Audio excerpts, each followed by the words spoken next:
நல்லா பேசுங்க, ரொம்ப நல்லா பேசுங்க.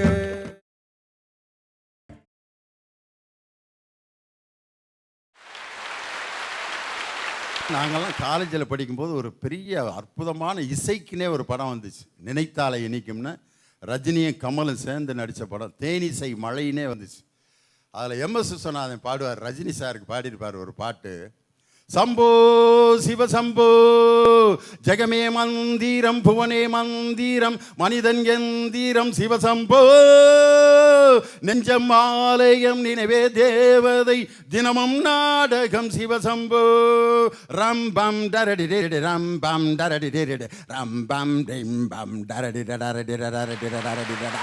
அதில் மனிதா உன் ஜென்மத்தில் என்னாலும் நன்னாலாம் அப்படி பாடிட்டு இருப்பார்.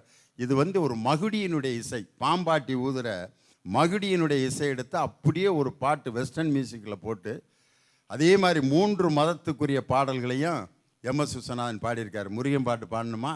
இத்தனை மாந்தருக்கு ஒரு கோயில் போதாது சத்திய திருநாயகா முருகா சத்திய திருநாயகா. இஸ்லாமிய பாட்டு பாடணுமா? அல்லா அல்லா நீ இல்லாத இடமே இல்லை, நீதானே உலகின் எல்லை. கிறிஸ்தவ பாட்டு பாடணுமா? வண்ண வண்ண லீலி மலர் அன்னை மரி நீயே ஆரோக்கிய தாயே. ஒரே இசையமைப்பாளர் 3 மதத்துக்கும் பாட்டு, வெளிநாட்டு இசை, கிராமிய இசை, சோக இசை, இத்தனையும் கிட்டத்தட்ட 5000 பாடல்களுக்கு 1200 படங்களுக்கு இசையமைத்த ஒரு அற்புதமான மெல்லிசை மன்னருக்கு கோவை மாவட்டத்துடைய ரசிகர்கள் சார்பாக நான் அஞ்சலி செலுத்த கடமைப்பட்டுக்கிறேன். அதுக்காக தான் அவரை பற்றி இவ்வளோ விஷயங்கள் நான் சொன்னது. பெற்றவங்க நம்ம வாழ்க்கையில் தவிர்க்க முடியாது, அவங்க இல்லாட்டி நம்ம அந்த உலகத்துக்கே வர முடியாது. தாயை போல புள்ள, நூலை போல சேலம்மா, அப்பனுக்கு புள்ள தப்பாமல் பிறந்திருக்கேன்மா. சில பேர் பார்த்தீங்கன்னா அவங்க அப்பனை அப்படியே உரிச்சு வச்சுருப்பான். அவங்க அப்பா வருவார், அவங்க அப்பா சுகர் இழைச்சிருப்பார், இவன் நல்ல ஆள் இருப்பான். மற்றவங்க கேட்பாங்க, இவர் யாருங்க உங்கள் தம்பியா? என் தம்பி இல்லை, எங்கள் அப்பாயா? ஏன் இப்படி ஆகி போயிட்டாரு? சுகரு 380 போகுது, அதனால தான் எலும்பு தோலும் ஆகிட்டார் அப்படின்ட்டு. அப்பாவும் மகனும் அண்ணன் தம்பி மாதிரி சில வீட்டில் இருப்பாங்க. தாயை போல பிள்ளை, நூலை போல சேலம்மா. தாயினுடைய முகம் அப்படியே, அதில் ஆம்பளை பிள்ளைக்கு தாயினுடைய முகம் வந்துச்சுன்னா அந்த அம்மா அவ்வளோ சந்தோஷப்படும். வாரி என் பையன் அப்படியே என்னைய மாதிரி அப்படியே அந்த மகன் அவர் மாதிரி அந்த அம்மா மாதிரி இருந்துட்டா அவ்வளோ சந்தோஷம். அதே மாதிரி அப்பனுடைய முகம் பொம்பளை பிள்ளைக்கு கிடச்சுன்னா அந்த பிள்ளை தான் உலகத்திலே செல்வாக்கான பிள்ளை. அப்பா மாதிரியே ஒரு பொம்பளை பிள்ளை பிறந்துருச்சுன்னு வச்சுக்கோங்க, கூட பிறந்த ஆம்பளை பிள்ளைய ஒரு பிள்ளையாவே மதிக்க மாட்டான் அந்த அப்பன். ஏன் இதை நான் சொல்கிறேன்னா, அதில் பாதிக்கப்பட்டவன் நான் தான். நான் வீட்டில் எங்கள் அம்மா மாதிரி பிறந்தேன், எனக்கு அடுத்து ஒரு தங்கச்சி பிறந்துச்சு. எங்கள் அப்பாவை அப்படியே உரிச்சு வச்சுருக்கேன். எங்கள் அப்பா பட்டு பாவாடை, ஜாக்கெட்டு, பொட்டு, எல்லாம் பவுட்ரு எல்லாம் அதுக்கு தான் வாங்கி கொடுப்பாரு. எனக்கெல்லாம் வருஷத்துக்கு ஒரு டவுசர் வாங்கி கொடுப்பாங்க. அது எங்கன கிளியக்கூடாது அங்கே தான் கிளியேன். அந்த அப்பா மாதிரி ஒரு பொம்பளை பிள்ளை பிறந்துட்டா அவ்வளோ சந்தோஷம். அது மாதிரி பெற்றவங்களுடைய பாசம் இல்லாமல் யாரும் இது வரைக்கும் வளர்ந்துருக்க முடியாது. புத்தகங்கள் வாசிப்பது உலகத்தில் மனிதனுக்கு மட்டும் கிடைத்த ஒரு அற்புதமான கொடை. அச்சுக்கலையை நமது டச்சு நாட்டுக்காரர்கள் இங்கே கொண்டு வந்து, அந்த அச்சுக்கலையை கொண்டு வந்த பிற்பாடு தான் பல அரிய நூல்கள் நமக்கு கிடைத்தது. அதுக்கடுத்து நம்ம சந்திக்கக்கூடிய ஆசிரியர்கள்லேருந்து எல்லோருமே மற்றவர். மாணவர்களின் முன்னேற்றத்தை பெரிதும் தீர்மானிப்பது புத்தகங்களா, பெத்தவங்களா, மற்றவங்களா? இங்கே பேச வரதுக்கு முன்னாடி என்னோட பெத்தவங்க நீங்கள் கொடுத்த தலைப்பை பார்த்துட்டு பெத்தவங்களை பற்றி பேச சொன்னாங்க. நானும் பெத்தவங்களை பற்றி என்ன பேசுறதுன்னு கேட்டேங்க. நாங்கள் உனக்கு கஷ்டப்பட்டு எல்லாத்தையும் வாங்கி கொடுத்து நல்ல ஸ்கூலில் படிக்க வைக்கிறோம்ல, அதை சொல்லுன்னு சொன்னாங்க. எல்லா பெத்தவங்களும் இதைத்தானமாக செய்கிறாங்கன்னு கேட்டேங்க. அப்படின்னா நாம் நெட்டில் பார்ப்போம், இல்லைன்னா லைப்ரரிக்கு போவோம்னு சொன்னாங்க. எங்களோட பெத்தவங்களுக்கே புத்தகம் தேவைப்படுதுன்னா ஒரு மாணவனோட முன்னேற்றத்தை தீர்மானிக்கிறது புத்தகம் தானுங்கய்யா. என்னோட பேரும் என்னோட ஃப்ரெண்டோட பேரும். நாங்கள் எல்கேஜி படிக்கும்போது எங்கள் வகுப்பை தவிர யாருக்குமே தெரியாதுங்க. ஆனால் இப்போ எங்கள் 2 பேர்த்தோட பேரையும் தெரியாதவங்கள விரலை விட்டு எண்ணிடலாங்க.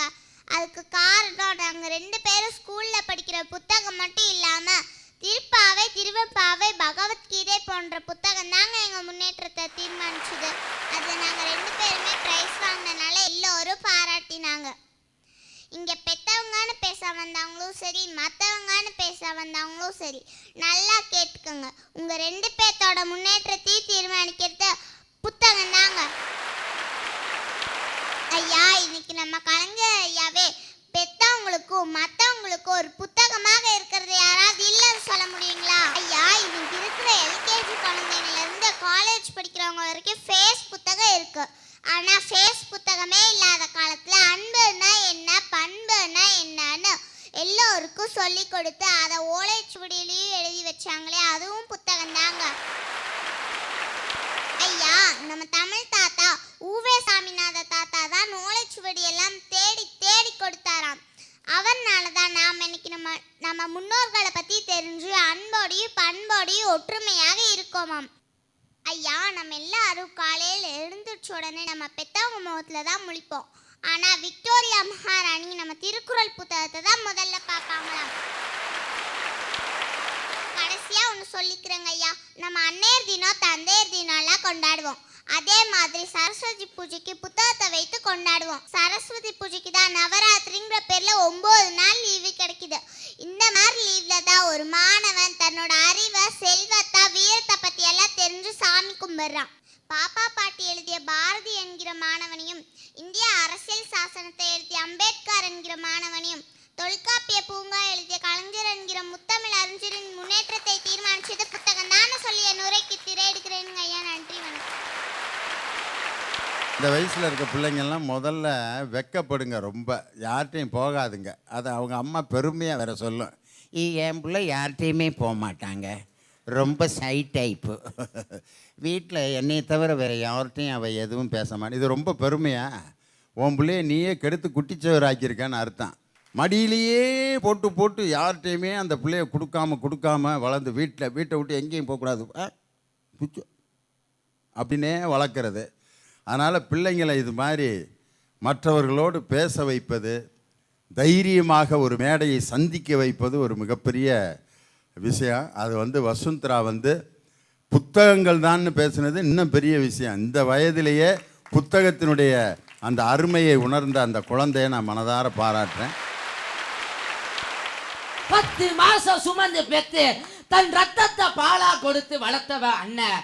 இதுதான் உலகம்னு தன் தோள் மீது தூக்கி வைத்து உலகத்தை காண்பித்தவன் தந்தை. உண்மைதான் ஐயா. நான் என்னமோ நீ ஆதார் அட்டை கொடுக்கறதுக்கு விவரம் கேட்குறியாக்குன்ட்டு நான் பயந்தே போனேன். இன்னும் சொல்லுங்கன்னா நான் என்ன பண்ணுறது?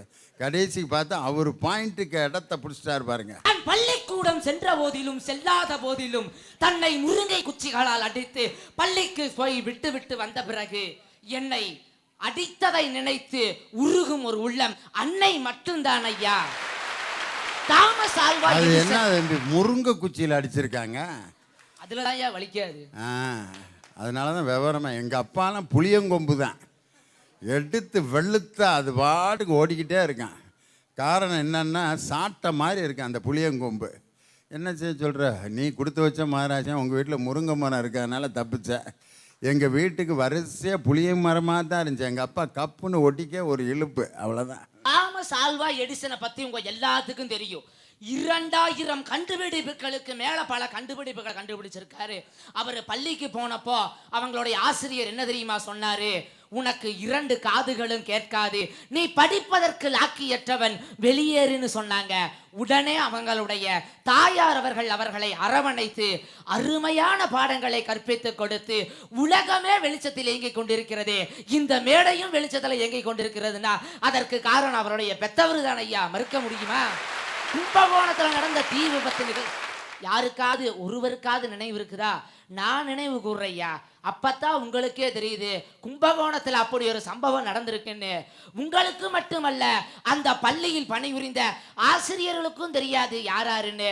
ஆனா அதை அணுதினம் நினைத்து நினைத்து உருகி அழுது மனப்பான்மை வெளிப்படுத்தி கொண்டிருப்பவர்கள் அவர்களுடைய பெற்றவர்கள் மட்டும்தான் ஐயா. ஐயா, இன்னும் ஒண்ணு கேட்கிறேன். நான் பல பேர் சொன்னாங்க நண்பன் ஊட்டி விடுவான்னு. எனக்கு தெரிஞ்சு நண்பன் ஊட்டி விட மாட்டான், ஊத்தி தான் விடுவான் ஐயா. ஐயா, பல பேர் சொன்னாங்க, அதாவது புத்தகமும் மற்றவங்களும் தான் கூட வரைக்கும் வருவாங்கன்னு. அதாவது பெத்தவங்க ஒரு காலகட்டம் வரைக்கும் தானாமா. ஒரு 92 வயதுல ஒரு இளைஞன் இருக்கிறாரு தமிழகத்தில் தீபாவளி பண்டிகையாகட்டும், தமிழ் புத்தாண்டாகட்டும், கிறிஸ்துமஸ் பண்டிகைகளாகட்டும், ரமலான் பண்டிகைகளாகட்டும், தனது தாயினுடைய பாதத்தில் அமர்ந்துதான் தமிழக மக்களுக்கு வாழ்த்துக்களை சொல்கிறாரே. முத்தமிழ் அறிஞர், தமிழின தலைவர், எங்கள் தலைவர் ஐயா கலைஞர் அவர்களை நினைத்து பாருங்கள் ஐயா. ஐயா, பள்ளிக்கூட பாரு ஒரு பையன்கிட்ட ஒரு புத்தகத்தை வாங்கினேன். வாங்கி பார்த்தேன். ஒருத்தர் எழுதி வச்சிருந்தா, காலாண்டு ஒரு பாவ செயல், அரையாண்டு ஒரு பெருங்குற்றம், முழாண்டு ஒரு மனித தன்மையற்ற செயல். எந்த அளவுக்கு அவன் பாட புத்தகத்தை வெறுத்திருந்தா அப்படி எழுதியிருப்பான்னு நீங்களே நினைச்சு பாருங்க ஐயா. பாட புத்தகத்தில் தீண்டாமைன்னு எழுதியிருப்பாங்க. அவன் 3 தீண்டாமையும் அழிச்சிட்டு காலாண்டு தேர்வு, அரையாண்டு தேர்வு, முழாண்டு தேர்வுன்னு எழுதி வச்சுட்டான்.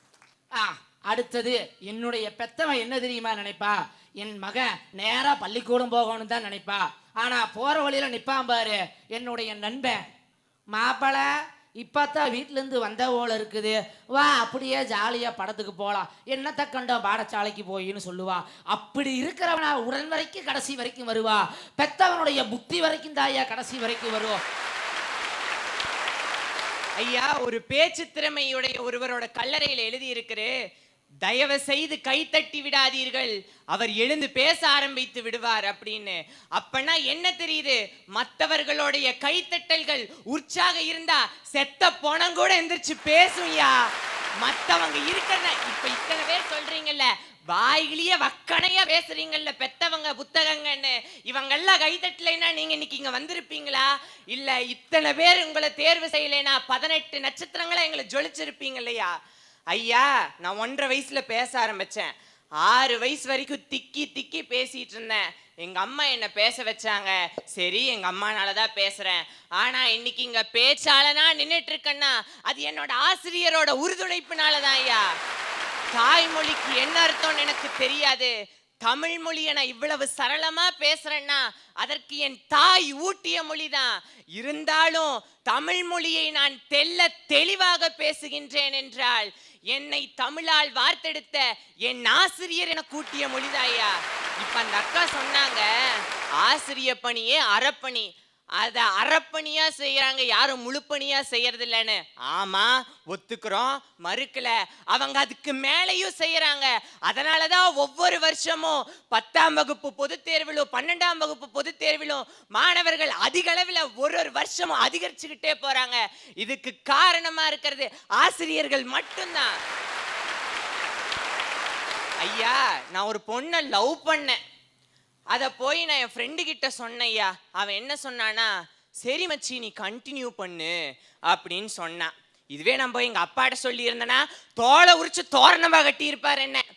என் ஃப்ரெண்டு கிட்ட போய் சொன்னதுனால தப்புச்சு, அவன் என்ன கண்டினியூ பண்ண சொன்னான். அப்ப நான் போய் அந்த பொண்ணுக்கு கூட போச்சு, அப்படியே போச்சு 4 போச்சு, கடைசியில் அவனை கழட்டி விட்டுட்டு போயிட்டான். அப்ப நான் திரும்பியும் போய் என் ஃப்ரெண்டு கிட்ட சொன்னேன், சரி மச்சி கண்டினியூ பண்ண, அந்த பொண்ணை கண்டினியூ பண்ணாத உன் லைஃபை கண்டினியூ பண்ணுன்னு சொல்லி. வேணாம் மச்சான் வேணாம், இந்த பொண்ணுங்க காதலு அப்படின்னு சொல்லி என்னோட வாழ்க்கையோட பாதையில இழுத்துட்டு வந்த அவன் தானே என் நண்பன். அவன் இருக்கிறதுனால தானே நான் இங்க நின்று பேசிட்டு இருக்கிறேன்.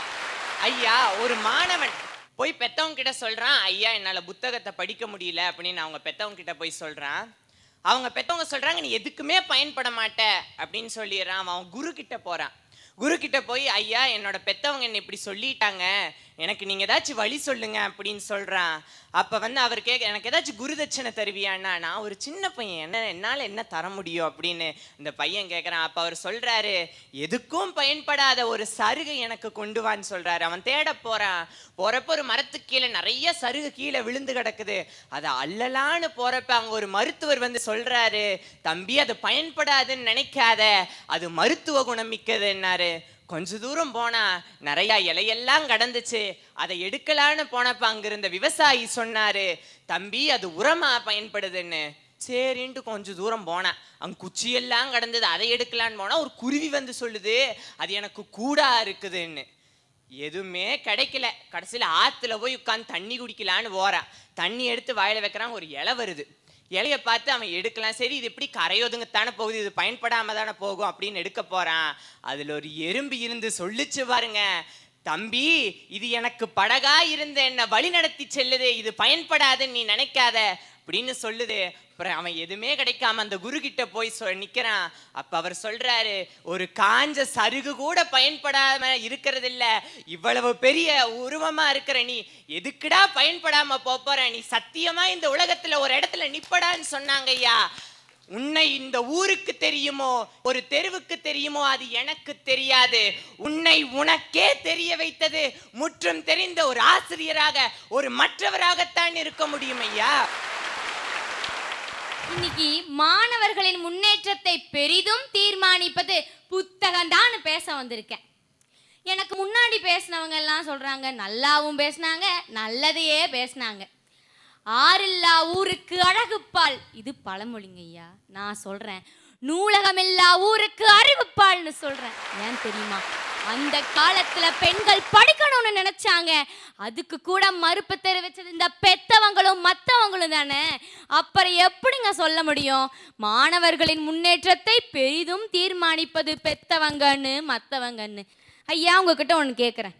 உங்க அம்மா வந்து கேட்குறாங்க, 10 நாள் பட்டினி போட்ட பிறகும், தம்பி உனக்கு சாப்பாடு வேணுமா இல்லை புத்தகம் வேணுமான்னு கேட்குறாங்க. நீங்கள் என்னங்க ஐயா சொல்லுவீங்க? 10 நாள் பட்னி போட்டுவிட்டு ஒரு புஸ்தகத்தையும் 2 இட்லியும் வச்சா, இட்லி தாம்மா எனக்கு வேணும், புஸ்தகத்தை போய் அந்த நேரத்தில் நான் என்ன செய்ய முடியும்? ஆனால் 10 நாள் பட்டினி போட்ட பிறகு அவங்க அம்மா வந்து அவர்கிட்ட கேட்குறாங்க, தம்பி உனக்கு புத்தகம் வேணுமா இல்லை சாப்பாடு வேணுமான்னு. அதுக்கு அவர் என்ன சொன்னார் தெரியுமா? அம்மா எனக்கு வயிற்று பசி கிடையாது, அறிவு பசிதாமா இருக்குன்னு சொல்லி புத்தகங்களை வாங்கி கேட்டு விரும்பி படிச்சு வருதாங்க நம்ம சிலம்பு செல்வ சிவஞானம் அவர்கள். அவரும் இந்த மண்ணில் தாங்க பிறந்திருக்காரு. ஏன் நம்மளும் இந்த மண்ணில் தாங்க பிறந்திருக்காருன்னு சொன்னா எவ்வளவு பெருமைப்படணும். ஐயா, நேற்று நான் ரோட்டில் நடந்து போயிட்டு இருக்கேன். எனக்கு முன்னாடி ஒரு பொண்ணு போயிட்டு இருந்தா. திடீர்னு அவளுக்கு ஆக்சிடென்ட் ஆயிடுச்சு. அப்படியே நான் ஷாக் ஆயிட்டேன். அப்போ அவனுக்கு அந்த பொண்ணுக்கு உதவி செஞ்சது மற்றவங்க தான், நான் இல்லைன்னு சொல்ல வரல. ஆஸ்பத்திரிக்கு ஓடுறாங்க தூக்கிட்டு. அந்த பொண்ணை ஆஸ்பத்திரிக்கு தூக்கிட்டு போகிறாங்களே, எதுக்காக? சிகிச்சை கொடுக்க தானே. யாருங்க சிகிச்சை கொடுப்பா? ஐயா, யாருங்க ஏன் சிகிச்சை கொடுப்பாங்க? மருத்துவர் தானே சிகிச்சை கொடுப்பாரு. அந்த மருத்துவருக்கே தேவைப்பட்டது புத்தகம் தாங்க. எப்படின்னு இந்த இடத்துல நீங்கள் கேட்கணும். மருத்துவத்துறை புத்தகத்தை படித்தனால தாங்க அவர் மருத்துவரே ஆனாரு. வாழ்க்கை என்றொரு புத்தகம், பக்கங்கள் எத்தனை யார் அறிவார் என்று கேட்கவே கேட்காதீங்கன்னு சொன்னவர் தான் நம்ம வள்ளிக்கண்ணன். அப்படிப்பட்ட வள்ளிக்கண்ணனே வாழ்க்கையே புத்தகமா நோக்கி போறவனுக்கும், கல்வி புத்தகங்களை தவிர வேற எந்த புத்தகமும் பார்த்ததே இல்லைன்னு சொல்றவனுக்கும் எத்தனை வேறுபாடு இருக்கு பார்த்தீங்களா? நேற்று நான் வாட்ஸ்அப்பில் ஒரு கவிதை படித்தேன். என்ன தெரியுமா? புத்தகங்களை பற்றி ஒருத்தன் எழுதியிருக்கான். புத்தகங்களை கையில் எடுத்தால் அது உங்கள் உயிரையே எடுத்து விடும் எழுதியிருக்கான். இன்னொருத்தன் எழுதியிருக்கான். என்ன தெரியுமா? காற்றும் என்னை போலத்தான் படிக்காமலேயே புத்தகங்களை புரட்டி கொண்டிருக்கின்றன. இப்படியெல்லாம் எழுதியிருக்கானே. இன்னைக்கு பேசுறீங்க எல்லாரும் வக்கனையா, மற்றவங்கன்னு அதுலேயும் சேர்த்துருக்காங்க. நண்பதான் செகண்ட் என்ட்ரியாம். ஆனால் அன்னைக்கே நம்ம பாரதியார், ஓடி விளையாடு பாப்பா நீ ஓய்ந்திருக்கலாகாது பாப்பா, கூடி விளையாடு பாப்பா ஓர் குழந்தையை வையாதே பாப்பா, காலை எழுந்தவுடன் படிப்பு பின்பு கனிவு கொடுக்கும் நல்ல பாட்டுன்னு பாடினாரே. ஆனால் இந்த காலத்தில் இருக்கக்கூடிய மற்றவங்க, காலை எழுந்தவுடன் ஃபேஸ்புக் பின்பு கனிவு கொடுக்கும் நல்ல வாட்ஸ்அப், மாலை முழுவதும் ட்விட்டர், பின்பு அதையே வழக்கப்படுத்தி கொள்ளு பாப்பான்னு சொல்ற. மற்றவங்கள மாத்தி மாத்தி மெசேஜ் நண்பனாங்க நம்ம முன்னேற்றத்தை தீர்மானிக்கிறான். சொல்லுங்க, நண்பனா நம்ம முன்னேற்றத்தை தீர்மானிக்கிறான். இதை இங்க யாராவது மறுத்து கூற முடியுமா? சொல்லுங்க.